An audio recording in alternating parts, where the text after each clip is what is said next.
Merhaba koçlar, Dolunay Özel Gökyüzü gündemine hoş geldiniz. 10 Temmuz 2025 tarihinde Oğlak Burcu'nda saat 23.38'de 18 derece 50 dakikada bir dolunayımız var. Bu Oğlak Burcu'nda gerçekleşecek olan dolunay kariyer ve toplum önündeki hedeflerinizi temsil eden 10. evinizde yer alıyor. Bu dolunay iş hayatınızda önemli bir tamamlanma, sona erme ya da proje ile ilgili kritik bir aşamaya ulaşmanıza işaret ediyor. İş değiştirmek, terfi almak ya da bir yön değişikliği yapmak için cesaret verebilir. Ancak bu süreç aynı zamanda duygusal olarak sizi zorlayabilir. Çünkü Güneş Yengeç Burcu'nda yani 4. evinizde ailevi sorumluluklarınız ve içsel ihtiyaçlarınız iş ve kariyer hedeflerinizle çatışabilir. Güneş, ay ve ay düğümleri arasında oluşan mistik dörtgen duygusal olarak karmaşık bir atmosfer yaratabilir.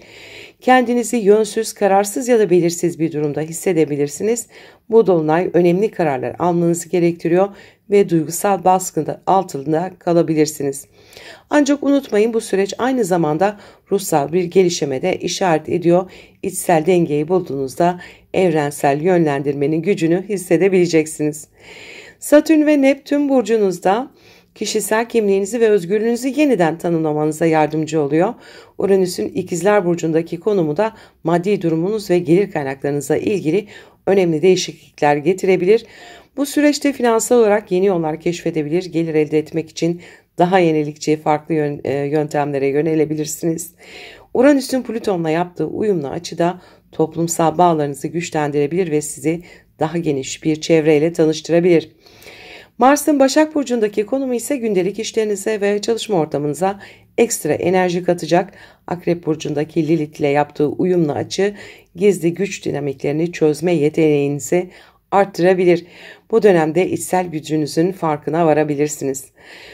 Merkür Aslan Burcu'nda ve Koç Burcu'nun 5. evinde yaratıcılığınızı, aşk hayatınızı ve hobilerinizi daha çok dikkatli bir şekilde gözden geçirmenizi sağlayabilir. Ancak Merkür'ün Lilith'le yaptığı kare açı özellikle ilişkilerde ve duygusal bağlarda yanlış anlaşılmalara ya da duygusal gerginliklere yol açabilir. Aşk hayatınızda, çocuklarla ilgili meselelerde ya da yaratıcı projelerde daha dikkatli iletişim kurmaya özen göstermelisiniz. Ayrıca bazı duygusal patlamalar ve bastırılmış hisler de bu dönemde yüzeye çıkabilir. Sevgili yükselen koçlar, bu dolunay kariyer ve aile arasında bir denge kurmanıza yardımcı olacak. Hem dış dünyada hem içsel dünyada önemli bir yolculuğa çıkıyorsunuz. Her ne kadar belirsizlik hissi sizi biraz zorlasa da içsel rehberliğinize güvenerek adımlarınızı atmakla cesur olun. Verimli bir dolunay süreci geçirmenizi dilerim. Sevgiyle kalın. Merhaba boğalar, Dolunay Özel Gökyüzü gündemine hoş geldiniz. 10 Temmuz 2025 tarihinde Oğlak Burcu'nda saat 23.38'de 18 derece 50 dakikada bir dolunayımız var.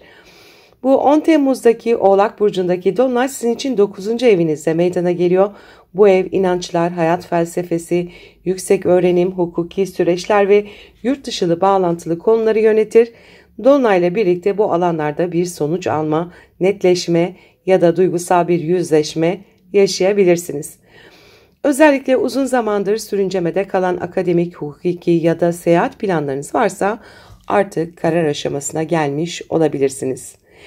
Güneşin Yengeç Burcu'ndaki konumu 3. evinizde yer alıyor ve yakın çevreniz, kardeşleriniz veya zihinsel gündeminiz üzerinden bazı duygusal tetiklenmelere neden olabilir.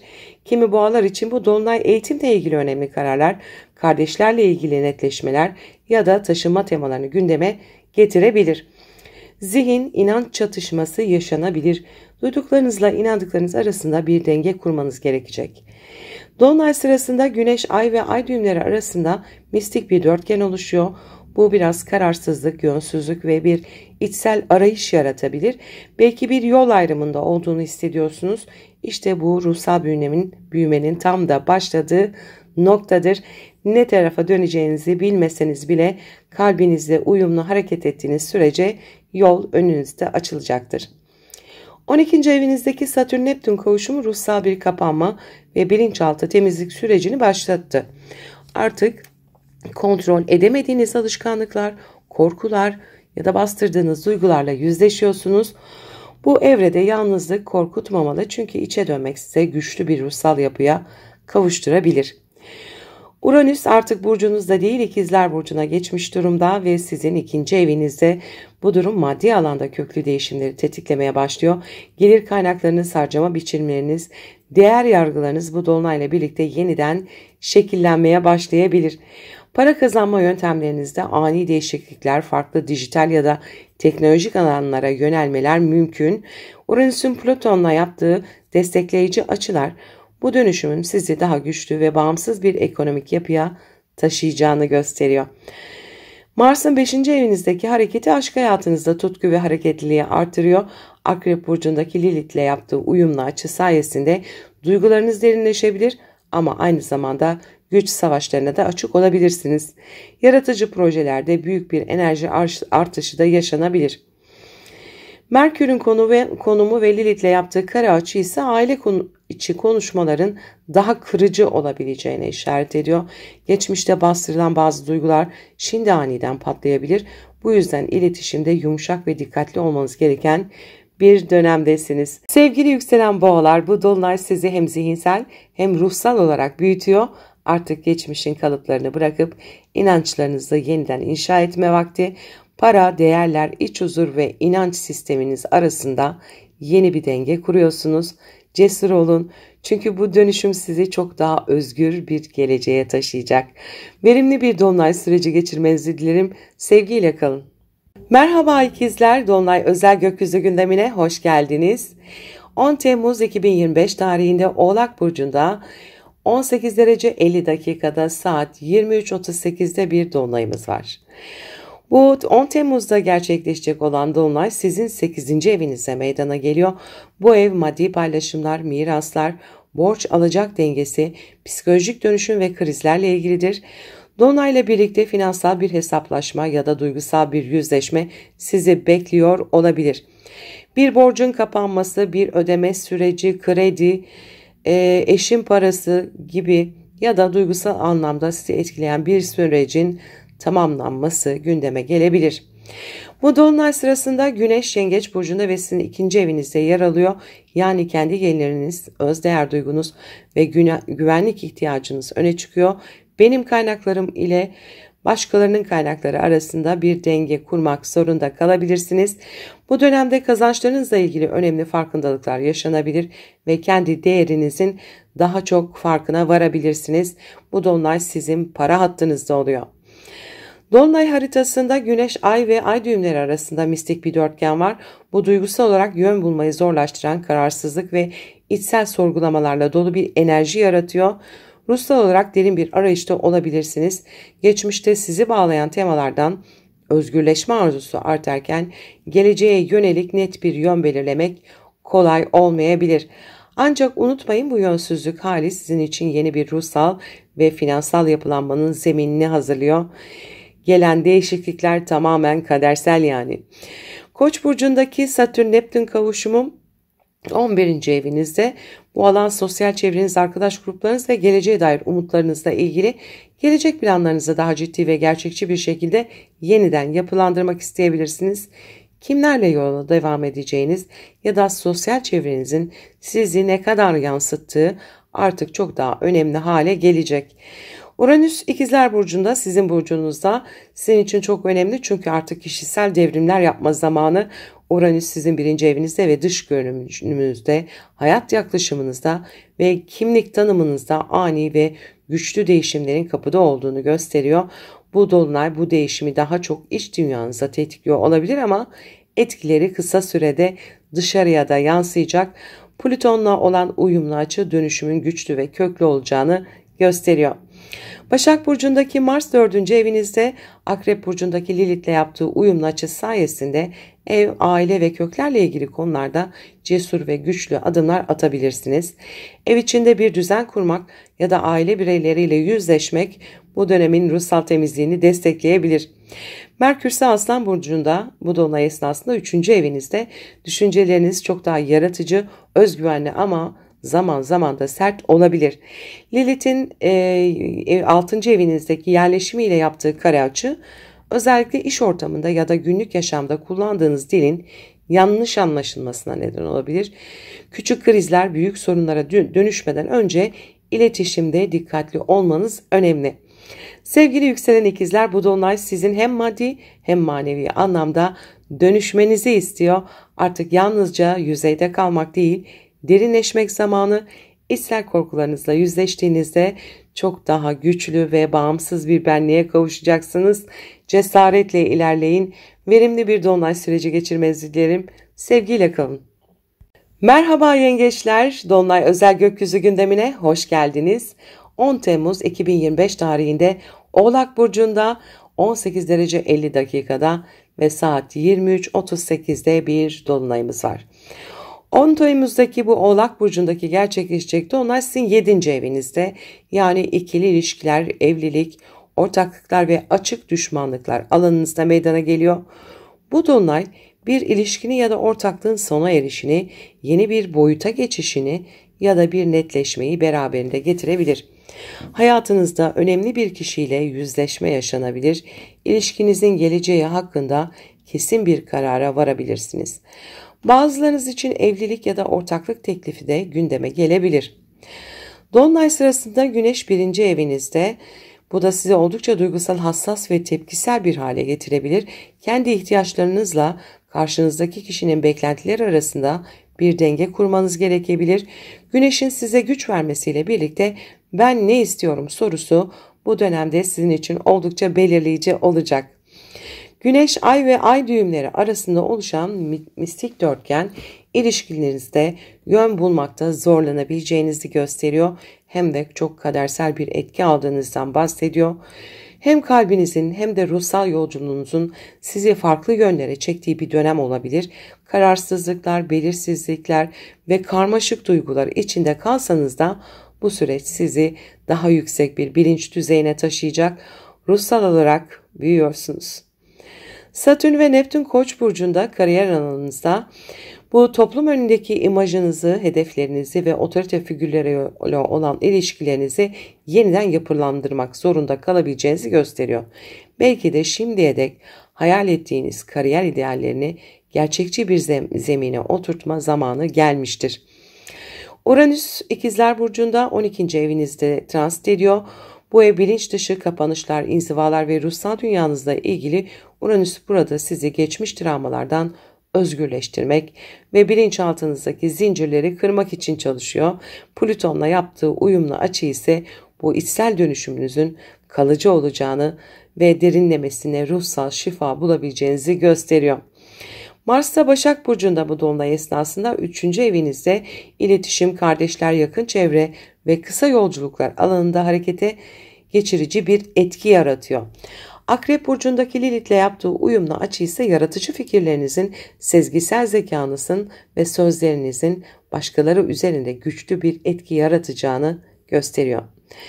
Merkür ise Aslan Burcu'nda 2. evinizde, yani para ve özdeğer alanınızda yer alıyor.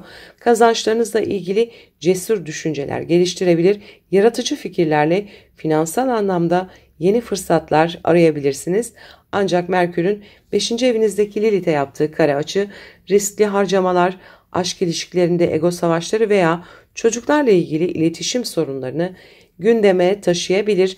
Maddi konularda aceleci kararlar almaktan kaçının. Sevgili yükselen yengeçler, bu dolunay ben ile biz arasındaki dengeyi yeniden kurma zamanı. Kendinize sadık kalırken ilişkilerinizdeki gerçeklikleri de göz ardı etmeyin. Cesaretle yüzleşin, net kararlar verin. Çünkü bu dolunay sizi duygusal bir eşikten geçiriyor ve büyütüyor. Verimli bir dolunay süreci geçirmenizi dilerim. Sevgiyle kalın. Merhaba aslanlar, Dolunay özel gökyüzü gündemine hoş geldiniz. 10 Temmuz 2025 tarihinde Oğlak Burcu'nda saat 23.38'de 18 derece 50 dakikada bir dolunayımız var. Bu dolunay sizin 6. evinizde meydana geliyor. Bu ev günlük yaşam düzeni, çalışma koşulları, hizmet alanı ve sağlıkla ilgilidir. Dolunay bu konularda bir farkındalık, netleşme ya da sonuçlanma getirebilir. Bir iş düzeninizde değişiklik olabilir, bir projeyi tamamlayabilirsiniz ya da bir sağlık konusu gündeme gelebilir. Günlük hayatınızda daha verimli ve düzenli olmanız gerektiğini güçlü bir şekilde hissedebilirsiniz. Dolunay sırasında Güneş Yengeç burcunda, yani sizin 12. evinizde yer alıyor. Bu da sizi biraz içe döndürürken bilinçaltınızda bastırdığınız korkularla yüzleşme gereği doğurabilir. Çalışma ortamınızla ya da sağlığınızla ilgili bazı konular ruhsal olarak sizi daha fazla etkileyebilir. Bu dönemde dinlenmek, içe yönelmek ve spiritüel olarak arınmak önem taşıyor. Gökyüzünde Güneş, Ay ve Ay düğümleri arasında oluşan mistik dörtgen yönünüzü bulmakta zorlanabileceğinizi, karar verirken içinizde çelişkiler yaşayabileceğinizi gösteriyor.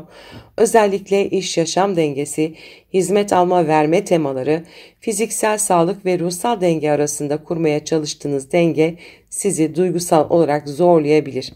Ancak bu zorluklar tamamen kadersel ve size güçlü bir istel pusula kazandırmak için uğraşıyor.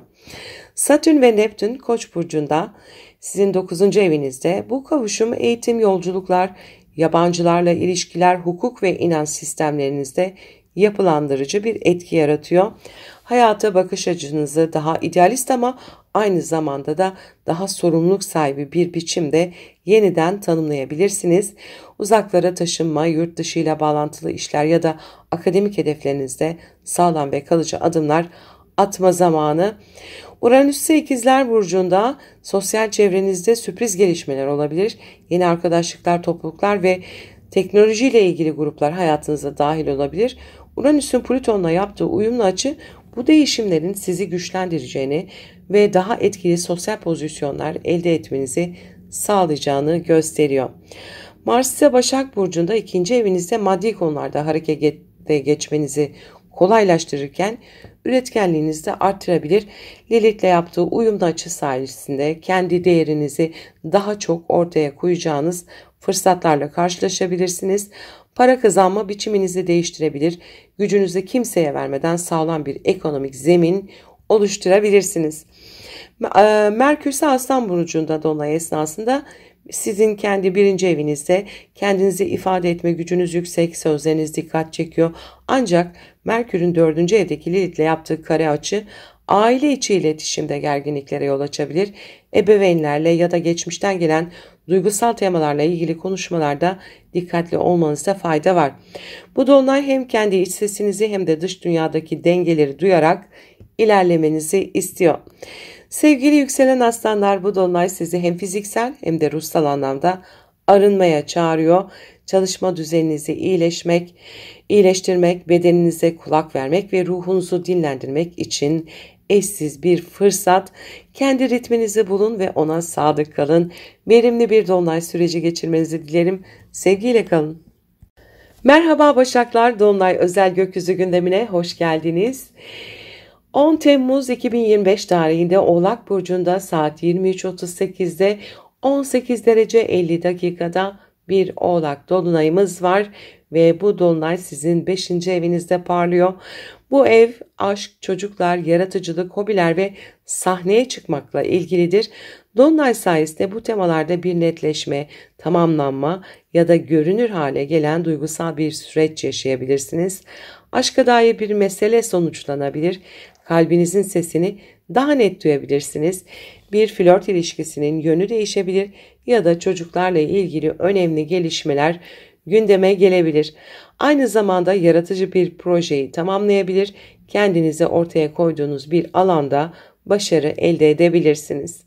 Güneş Yengeç burcunda, bu da sizin arkadaş çevreniz, sosyal hedefleriniz ve gelecek planlarınızla ilgili güçlü bir odaklanmayı beraberinde getiriyor. Ancak 5-11 aksı bireysel istekleriniz ile kolektif sorumluluklarınız arasında bir denge kurmanız gerektiğini vurguluyor. Hem kalbinizi hem de aklınızı dinlemelisiniz. Dolunay haritasında Güneş, Ay, Kuzey Ay düğümü ve Güney Ay düğümü arasında bir mistik dörtgen oluşuyor. Bu görünüm sizin aşk hayatınız, sosyal çevreniz, yaratıcılığınız ve idealizminiz arasında bir yön karmaşası yaratabilecek. Ne yapacağınızı bilemediğiniz bazı duygusal gelgitler olabilir, ancak Bu dörtgen sizi içsel olarak büyütecek, ileride size yön verecek değerli içgörüler kazandıracak. Bu dolunayda yaşayacaklarınız tamamen kadersel olduğu anlamına geliyor. Satürn ve Neptün Koç burcunda kavuşumda 8. evinizde. Bu ev ortak maddi kaynaklar, ruhsal dönüşüm, krizler ve derin bağlarla ilgilidir. Maddi anlamda sizi zorlayan bir borç, kredi, miras, eşin parası gibi gündemler olabilir. Aynı zamanda psikolojik olarak büyük bir dönüşümden de geçebilirsiniz. Uranüs ve Plüton'un destekleyici açıları sayesinde bu dönüşüm uzun vadeli ve kalıcı olacak. Krizlerden doğan bir güçlenme yaşayacaksınız. Uranüs İkizler Burcu'nda sizin 10. evinizde, kariyerinizde ani değişimler, yön değişiklikleri ya da teknoloji ile ilgili yeni alanlara yönelme olasılığını arttırıyor. Plüton'un verdiği destekle bu değişimler sizi daha fazla otorite sahibi ve etkileyici bir konuma taşıyabilir. Mars ile Başak Burcu'nda dolunay esnasında kendi burcunuzda, yani bedeninizde ve kişisel duruşunuzda enerjiniz yüksek, kendinizi ortaya koyma gücünüz artıyor. Lilith'le yaptığı uyumlu açı özellikle derin sezgilerinizi ve stratejik zekanızı kullanarak büyük başarılar elde etmenizi sağlayabilir. Karizmanız dikkat çekiyor Başaklar. Merkür ise Aslan Burcu'nda 12. evinizde. Bu transit bilinçaltınızı, sezgilerinizi ve yaratıcı hayal gücünüzü harekete geçiriyor. Ancak Merkür'ün Akrep Burcu'ndaki Lilith'le yaptığı kare açı, zihinsel karmaşa, takıntılı düşünceler ya da bastırılmış korkular ya da gün yüzüne çıkmamış gizli düşmanlarla yüzleşmeniz gerektiğini gösteriyor. Sessizlikte büyük bir içgörü kazanabilirsiniz. Sevgili yükselen Başaklar, bu dolunay sizi hem kalbinizin sesini duymaya hem de derinleşmeye davet ediyor. Aşk, yaratıcılık ve dönüşüm sizin için önemli temalar olacak. Kendi ışığınızla sahnede parlayın ama içsel sesinizi de asla bastırmayın. Verimli bir dolunay süreci geçirmenizi dilerim. Sevgiyle kalın. Merhaba teraziler, dolunay özel gökyüzü gündemine hoş geldiniz. 10 Temmuz 2025 tarihinde Oğlak Burcu'nda saat 23.38'de 18 derece 50 dakikada bir dolunayımız var. 10 Temmuz'daki bu Oğlak Burcu'nda gerçekleşecek olan dolunay sizin 4. evinizde meydana geliyor. Bu ev aile, yuva, kökler, ev içi meseleler ve duygusal güvenliğinizle ilgilidir. Dolunay sayesinde taşınma, evde yapılacak bir değişiklik, ailevi bir meselede sonuçlanma ya da geçmişten gelen bir konunun netleşmesi gibi temalar ön plana çıkabilir. Aile bireyleriyle ilgili kararlar, ebeveynlerle ilgili durumlar gündeme gelebilir.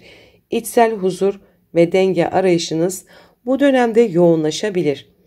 Güneş Yengeç Burcu'nda sizin 10. evinizde. Bu da sizi kariyer, statü ve toplumsal duruş konularında parlatıyor. Ancak 4-10 ev aksı bu dolunayda aile ile kariyer, iş dünyayla dış sorumluluklar arasında bir denge kurmanız gerektiğini gösteriyor. Hem köklerinize sağlık kalmalı hem de toplumsal rolünüzü göz ardı etmemelisiniz. Bu dolunay esnasında Güneş, Ay ve Ay düğümleri arasında oluşan bir mistik dörtgen var. Özellikle aile, kariyer, ilişki ve ruhsal yönleriniz arasında kararsızlık, yönsüzlük yaratabilir. Yönsüzlük hissi yaşayabilir, hangi tarafa yöneleceğinizi bilemeyebilirsiniz. Ancak bu gerilimli görünüm ruhsal büyüme için büyük fırsatlar sunuyor. Tamamen kadersel olarak yaşanacak. Gerçekten ne istediğinizi fark etmek için bu dolunay size bir ayna görevi yapacak. Satürn Neptün Koç burcunda dolunay esnasında 7. evinizde. Bu kavuşum ikili ilişkiler, ortaklıklar ve evlilikle ilgili alanlarda hem yapılandırıcı hem de çözülmelerle gelen bir ruhsal derinlik getirebilir. Hayatınızda önemli biriyle ciddi kararlar alabilirsiniz. Uranüs ve Plüton'un yaptığı destekleyici açılar bu ilişkilerin dönüşümle birlikte sağlamlaşabileceğini de gösteriyor. Özellikle ortaklık kurmak için çok güçlü etki. Uranüs İkizler Burcu'nda 9. evinizde. Bu da düşünsel sisteminizin, inançlarınızın, eğitim ve yurt dışı bağlantılarınızın aniden değişebileceğini, sürpriz gelişmelerde yeni bakış açıları kazanabileceğinizi gösteriyor. Hayata daha özgür, bireysel ve yenilikçi bir gözle bakma zamanı. Dolunay esnasında Mars Başak Burcu'nda 12. evinizde, enerjiniz biraz içe dönük olabilir. Ancak bu dönemi ruhsal temizlik ve bilinçaltı çalışmaları için değerlendirebilirsiniz. Mars'ın Lilith'le yaptığı uyumlu açı özellikle sezgisel gücünüzü arttıracaktır. Ruhsal olarak farkındalık kazandırabilir. İçsel güçlenme bu süreçte önemli bir tema. Bu arada gizli düşmanlarınızla da boğuşabilirsiniz. Merkür ise Aslan Burcu'nda Dolunay'da sosyal çevrenizle daha fazla iletişim kurabilirsiniz. Arkadaşlarınızla aktif konuşmalar gündeme gelebilir. Ancak Lilith'in 2. evinizden yaptığı kare açı para konuları ya da değer görme ihtiyacınızla ilgili bazı gerilimleri ortaya çıkaracak. Hak ettiğiniz değeri almak adına sesinizi net bir şekilde duyurmanız gerekebilir. Sevgili yükselen teraziler, bu dolunay size evim neresi, güvende miyim ve toplumda nasıl bir iz bırakmak istiyorum sorularını sordurabilir. Köklenmek ve parlamak arasında denge kurmak için iç sesinize kulak verin. Verimli bir dolunay süreci geçirmenizi dilerim. Sevgiyle kalın. Merhaba akrepler, dolunay özel gökyüzü gündemimize hoş geldiniz. 10 Temmuz 2025 tarihinde Oğlak Burcu'nda 18 derece 50 dakikada ve saat 23.38'de bir dolunayımız var. Bu dolunay sizin 3. evinizde parlıyor. Bu ev yakın çevre, kardeşler, eğitim, iletişim, kısa yolculuklar ve zihinsel süreçlerle ilgilidir. Bu dolunay bu alanlarda bir tamamlanma, sonuçlanma ya da aydınlanma getiriyor. Belki bir eğitim sürecini bitiriyorsunuz, belki de bir seyahatin planlarını netleştiriyorsunuz, belki ehliyet alıyorsunuz. Kardeşler, komşular ya da yakın arkadaşlarla ilgili bir konu artık netlik kazanabilir. Güneş Yengeç Burcu'nda ve 9. evinizde, bu da sizi uzaklar, akademik çalışmalar, yabancılarla ilişkiler ve inançlar alanında parlatıyor. Bu 3-9 aksındaki dolunay bilgi ile inanç, günlük iletişimle derin felsefi anlayış arasında bir köprü kurmanızı istiyor. Zihinsel olarak bir sıçrama yaşayabilirsiniz. Bazılarınız önemli bir seyahat planı yapabilir veya hukuki bir konuda sonuç alabilir. Dolunay esnasında Güneş, Ay ve Ay düğümleri arasında oluşan bir mistik dörtgen var. Zihinsel ve ruhsal düzlemde sizi yön bulmaya çağırıyor. Kafa karışıklığı, birden fazla yöne çekilme hissi yaşayabilirsiniz. Ancak bu tamamen kadersel. Bu görünüm aynı zamanda içgörü, derin sezgi ve yaratıcı çözümler bulma açısından oldukça güçlü. Sizin gibi su elementinden gelen bir yükselen için sezgilerinize güvenmek bu dönemde altın değerinde olacaktır. Dolunay esnasında Satürn ve Neptün Koç burcunda 6. evinizde. Bu da iş ortamınız, sağlık konularınız, gündelik düzeniniz açısından önemli bir yeniden yapılanma sürecine işaret ediyor. Hayatınızda belirsiz ama yapılandırılması gereken alanlar bu evde toplanıyor. Uranüs ve Plüton'un destekleyici açılarıyla bu düzenlemeler sizi hem özgürleştirecek hem de köklü bir dönüşüm yaratacak. Uranüs ise dolunay esnasında İkizler Burcu'nda 8. evinizde. Bu da maddi ortaklıklar, miras, kredi, borçlar veya ruhsal dönüşüm alanlarında ani gelişmeleri gündeme getirebilir. Sürpriz bir mali kaynak ya da psikolojik anlamda aydınlatıcı bir deneyim yaşayabilirsiniz. Plüton'un 4. evinden yaptığı üçgen açı köklerinizi sarsarak sizi içsel anlamda güçlendirecek dönüşümlere işaret ediyor. Mars ise Başak Burcu'nda sosyal çevreniz, hedefleriniz ve topluluklarla olan bağlantılarınıza enerjinizi ortaya koyuyorsunuz. Mars'ın Akrep Burcu'ndaki Lilith'le yaptığı uyumlu açı karizmatik bir duruş sergilemenizi ve çevrenizde etkileyici bir figür haline gelmenizi kolaylaştırıyor. Güçlü bir sosyal strateji geliştirebilirsiniz. Merkür ise Aslan Burcu'nda 10. evinizde kariyerle ilgili fikirlerinizi daha net ifade edebilir. Yöneticilerinizle önemli görüşmeler yapabilir. Ancak Merkür'ün burcunuzda ilerleyen Lilith'le yaptığı kare açı sivri dilli söylemler, gerilimli açıklamalar ya da güç savaşları yaratabilir. Etkinizi stratejik ve kontrollü biçimde kullanmaya özen gösterin. Sevgili yükselen akrepler, bu dolunay sizden zihinsel bir sıçrama, güçlü bir iletişim ve duygusal zekanızla yol bulmanızı istiyor. Zihninizin rehberliğini küçümsemeyin ama sezgilerinize de sırt çevirmeyin. Verimli bir dolunay süreci geçirmenizi dilerim. Sevgiyle kalın. Merhaba yaylar, Dolunay özel gökyüzü gündemine hoş geldiniz. 10 Temmuz 2025 tarihinde Oğlak Burcu'nda 18 derece 50 dakikada saat 23.38'de bir dolunayımız var. Bu dolunay sizin ikinci evinizde parlıyor. Bu ev para, maddi kaynaklar, özdeğer ve sahip olduklarınızla ilgili. Bu dolunay sizin para hattınızı etkiliyor. Dolunay sayesinde finansal bir konu netlik kazanabilir, belki bir borç kapanabilir, belki beklediğiniz bir ödeme gelir ya da bir gelir, yeni bir gelir modeli ne geçiyor olabilirsiniz. Aynı zamanda bu süreç kendi değerinizi nasıl gördüğünüz ve nelere yatırım yaptığınızla ilgili önemli farkındalıklar da yaratabilir. Güneş Yengeç Burcu'nda ve 8. evinizde 2-8 ev aksı çalışıyor. Sizin para kaynaklarınızı ve başkalarıyla olan maddi ilişkilerinizi dengelemenizi istiyor. Bir yandan kendi kazancınızla ilgilenirken diğer yandan miras, nafaka, vergi, kredi gibi ortaklı finansal konular gündeme gelebilir.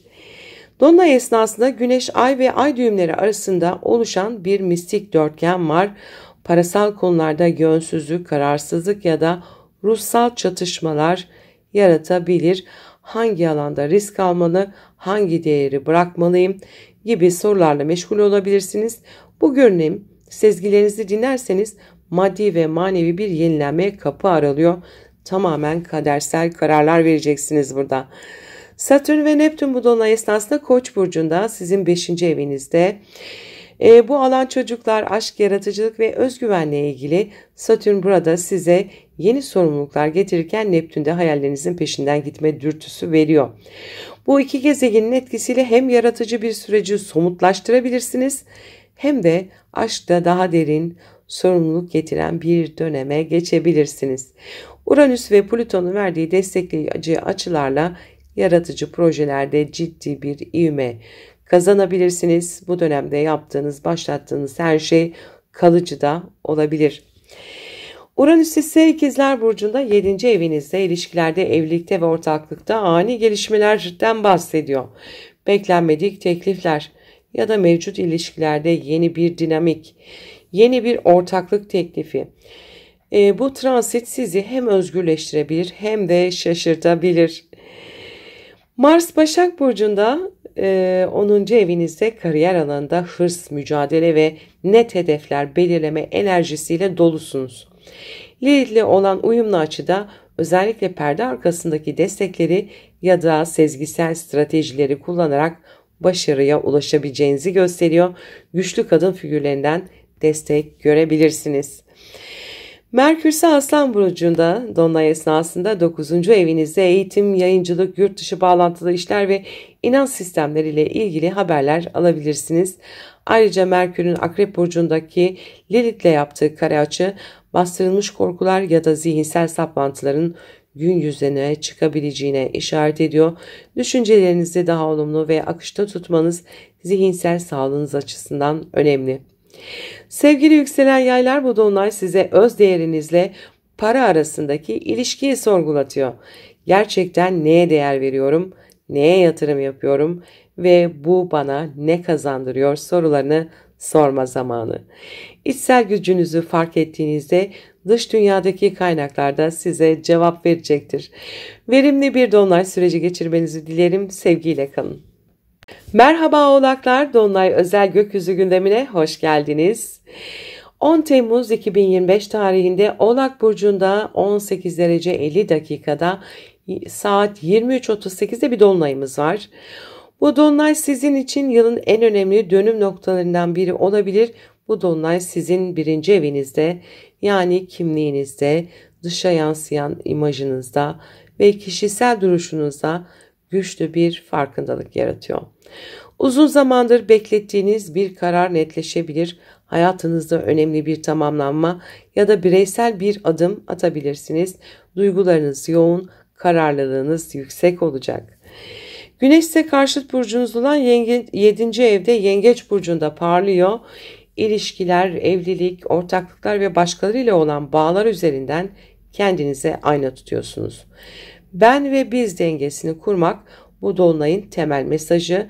Kendinizi ihmal etmeden bir ilişkiye var olmak ya da sınır çizmek zorunda kalabilirsiniz. Bazılarınız için bu süreç bir ilişkinin tamamlanması ya da yeni bir ilişkinin doğuşu anlamına gelebilir. Bu dolunay esnasında Güneş, Ay ve Ay düğümleri arasında oluşan bir mistik dörtgen var. Kimlik, ilişki, kariyer ve ruhsal yolculuklarınız arasında bir yön arayışına işaret ediyor. Tamamen kadersel etkiler yoğun. Kime nasıl göründüğünüzde, kim olduğunuz arasındaki farkı sorgulatabilir. Görünüşünden kimliğinizle ruhsal kimliğinizi uzlaştırma ihtiyacı duyabilirsiniz. Satürn ve Neptün Koç burcunda bu dolunay esnasında 4. evinizde bu görünüm aile, yuva, içsel güvenlik ve geçmişle ilgili temaları hem yapılandırmak hem de ruhsal olarak çözmek istediğinizi gösteriyor. Uranüs ve Plüton'dan aldıkları destekleyici açılarda sizi kökten değiştirirken aynı zamanda kalıcı sağlamlık kazandırıyor. Ev değişikliği, aileyle ilgili sorumluluklar ya da ruhsal bir yeniden yapılanma süreci gündemde olabilir. Dolunay esnasında Uranüs'te İkizler Burcu'nda günlük yaşam, iş ortamı ve sağlığınızda yenilikçi değişimler olabilir. Yeni bir iş tarzı, dijital çözümler ya da farklı bir rutin oluşturabilirsiniz. Bu transit aynı zamanda sinir sistemi, zihinsel sağlık ve zaman yönetimi açısından da dikkat çekiyor. Mars ise Başak Burcu'nda eğitim, yurt dışı bağlantılı işler, felsefi arayışlar ve inanç sistemlerinde enerji harcıyorsunuz bu konulara. Mars'ın Akrep Burcu'ndaki Lilith'le yaptığı uyumlu açıda güçlü, sezgisel, stratejik kararlar verebileceğinizi, özellikle sosyal çevrenizin etkisiyle ilham da alabileceğinizi gösteriyor. Merkür dolunay esnasında Aslan Burcu'nda 8. evinizde kredi, miras, ortak kazançlar ve ruhsal dönüşüm konuları zihinsel olarak sizi meşgul edebilir. Ancak Merkür'ün Lilith'le yaptığı kare açı zihinsel takıntılara, güç savaşlarına, kıskançlık, manipülasyon gibi duygulara açık olduğunuzu işaret ediyor. Bu nedenle iletişimde açık ama kontrollü olmak önemli. Sevgili yükselen oğlaklar, bu dolunayda hayatınızın direksiyonuna geçiyorsunuz. Kendinizle ilgili çok önemli bir farkındalık, karar ya da başlangıç gündemde olabilir. Geçmişten gelen sorumlulukları geride bırakırken yepyeni bir benliğe adım atmak üzeresiniz. Verimli bir dolunay süreci geçirmenizi dilerim. Sevgiyle kalın. Merhaba kovalar, dolunay özel gökyüzü gündemine hoş geldiniz. 10 Temmuz 2025 tarihinde Oğlak Burcu'nda 18 derece 50 dakikada saat 23.38'e bir dolunayımız var. Bu Oğlak Burcu'nda gerçekleşecek olan dolunay sizin 12. evinizde meydana geliyor. Bu alan geri planda kalan konular, içsel dünyanız, ruhsal süreçler, kapanışlar, gizli düşmanlıklarla ilgili. Bu nedenle bu dolunay sizler için oldukça içe dönük, derin ve farkındalık dolu geçebilir. Bir dönemi kapatıyor, bir yükü bırakıyor, geçmişle vedalaşıyor olabilirsiniz. Kontrolünüz dışında gelişen olaylar karşısında teslimiyet göstermek gerekebilir.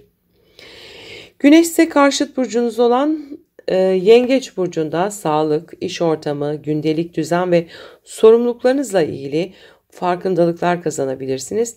Bedeninize kulak vermek, yaşam düzeninizi gözden geçirmek ve size hizmet etmeyen alışkanlıkları bırakmak için güçlü bir zaman, ruhsal temizlikle fiziksel sağlığın birbirine bağlı olduğunu fark edebilirsiniz. Dolunay haritasında Güneş, Ay, Kuzey Ay düğümü ve Güney Ay düğümü arasında oluşan bir mistik dörtgen var. Sizi hem ruhsal hem fiziksel düzlemde dönüştürmeye çağırıyor. Tamamen kadersel geliyor. Bu gökyüzü formasyonu yalnız kalma isteğinizi artırabilir, yönsüzlük yaratabilir fakat aynı zamanda içsel bir sıçrama, ruhsal bir şifa da getirebilir. Bilinçaltınızdaki yönsüzlükler netleşiyor olacak. Satürn ve Neptün Koç burcunda dolunay esnasında zihinsel yapınızda dönüşüm, düşünce sisteminizde yeniden yapılanma, kardeşler, yakın çevreyle olan ilişkilerde daha olgun ve sezgisel bir yaklaşım ön plana çıkacaktır. Uranüs'ten ve Plüto'dan gelen destekleyici açılar sizin zihin gücünüzü yapılandırmaya ve güçlü fikirler üretmeye davet ediyor. Çok sağlam adımlar atabilirsiniz bu alanda. Uranüs ise İkizler Burcu'nda aşk hayatınızda sürpriz gelişmeler olabilir. Yaratıcılığınızı teknolojiyle birleştirmek, farklı hobiler geliştirmek, çocuklarla ilgili yenilikçi adımlar atmak mümkün. Bu dönem ani bir aşka çekilme ya da ilişkilerde sıra dışı deneyimlere açık olduğunuzu gösteriyor. Dolunay esnasında Mars da Başak Burcu'nda 8. evinizde hareket ediyor. Finansal ortaklıklar, vergi, miras, kredi ya da psikolojik dönüşüm süreçlerinde güçlü bir enerjiyle mücadele ediyorsunuz. Lilith'le yaptığı uyumlu açıda size sezgisel bir strateji, derinlik ve dayanıklılık kazandırıyor. Gizli konularla uğraşanlar için bu dönem büyük ilerlemeler mümkün. Merkür ise Aslan Burcu'nda 7. evinizde ikili ilişkilerde iletişimi arttırıyor.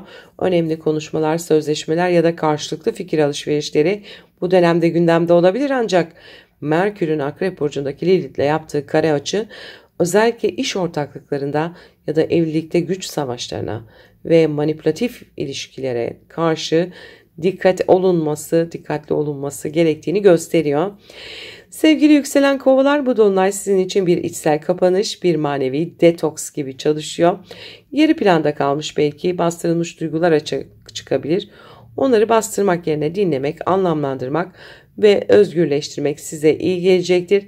İç sesinizi ciddiye alın çünkü sizi yeni bir zihinsel ve ruhsal döneme taşıyor olabilir. Verimli bir dolunay süreci geçirmenizi dilerim. Sevgiyle kalın. Merhaba balıklar, Dolunay özel gökyüzü gündemine hoş geldiniz. 10 Temmuz 2025 tarihinde Oğlak Burcu'nda 18 derece 50 dakikada saat 23.38'de bir dolunayımız var. Bu Oğlak Burcu'ndaki gerçekleşecek olan dolunay sizin 11. evinizde gerçekleşiyor. Bu alan sosyal çevreniz, arkadaş gruplarınız, dernekler, topluluklar ve gelecek hedeflerinizi temsil eder. Bu dolunay bu temalarda bir tamamlanma, netleşme ya da yüzleşme getirebilir. Artık size hizmet etmeyen dostlukları, ait olmadığınız grupları bırakabilirsiniz. Diğer yandan bir projeyi nihayete erdirme, hayallerinize ulaşmak için ciddi bir adım atma potansiyelinize çok yüksek. Karşıt burcunuz Yengeç'te, Güneş 5. evinizde parlıyor. Yaratıcılığınız, aşk hayatınız, çocuklarla olan ilişkileriniz ya da sanatsal yönleriniz bu süreçte aydınlatılıyor. Kendinizi ortaya koyma arzunuz yüksek ancak başkalarının beklentileriyle kendi tutkularınız arasında denge kurmak gerekebilir. Bu dolunay sizi bireysel ifade alanlarınızı ve sosyal sorumluluklarınızı sorgulamaya yöneltebilir. Bu dolunay esnasında Ay, Güneş ve Ay düğümleri arasında oluşan mistik dörtgen hem ruhsal hem toplumsal rolleriniz arasında bir çözülme hissi yaratabilir. Bir yönsüzlük, kararsızlık duygusuyla boğuşabilirsiniz. Ama bu tamamen kadersel, hayat sizi manevi bir denge arayışına zorluyor. Ne yapmak istediğinizle ne yapmanız gerektiği arasındaki fark görünür hale gelecek. Satürn ve Neptün ise Koç burcunda 2. evinizde. Bu görünüm sizi hem maddi açıdan yapılandırıyor hem de çözülmekte olan maddi katmanlarınızı onarmaya yardım ediyor. Uranüs ve Plüto'dan gelen destekleyici açılarla özellikle maddi konularda gücünüzü ve iletişim becerilerinizi kullanarak bu yeniden yapılandırmayı kolaylaştırabileceğini ve kalıcı olabileceğini gösteriyor. Uranüs ise İkizler Burcu'nda 4. evinizde. Bu da ev ve aile hayatınızda beklenmedik gelişmelerin olabileceğine işaret ediyor. Taşınmalar, ev içi düzen değişiklikleri ya da köklerinizi ilgilendiren yenilikçi kararlar gündeme gelebilir. Aile içindeki iletişimde sürpriz ama yapıcı gelişmeler yaşanabilir. Mars ise bu dönemde Başak Burcu'nda 7. evinizde ilişkilerinizde daha aktif, mücadeleci ve net bir tavır sergileyebilirsiniz. Partnerinizle birlikte hareket etmek ya da ortak hedefler için güç birliği yapmak bu süreçte sizi ileriye taşıyabilir. Lilith'le uyumlu açıda duygusal derinliğe ve sezgisel stratejiye de işaret ediyor. Stratejik davranırsanız güzel birliktelikler yakalayabilirsiniz. Merkür Aslan Burcu'nda 6. evinizde ilerliyor. İş ortamı, günlük sorumluluklar, sağlık konularında yoğun bir zihinsel meşguliyet içinde olabilirsiniz. Ancak Akrep Burcu'ndaki Lilith'le yaptığı kare açı özellikle fikirlerinizi ifade ederken baskın ya da alttan alta manipülatif etkilerle karşılaşabileceğinizi gösteriyor. Dengeli ve net iletişim çok önemli. Sevgili yükselen balıklar, Dolunay size ne istiyorsun sorusunu hatırlatıyor. Kendi hedeflerinizi, sosyal rollerinizi, aşk hayatınızı ve arkadaş çevrenizi yeniden gözden geçirme vakti. Kimi bırakıp kiminle yola devam edeceğinize dair netlik kazanabilirsiniz ve bu netlik sizi çok daha huzurlu bir geleceğe taşıyacaktır. Verimli bir dolunay süreci geçirmenizi dilerim. Sevgiyle kalın.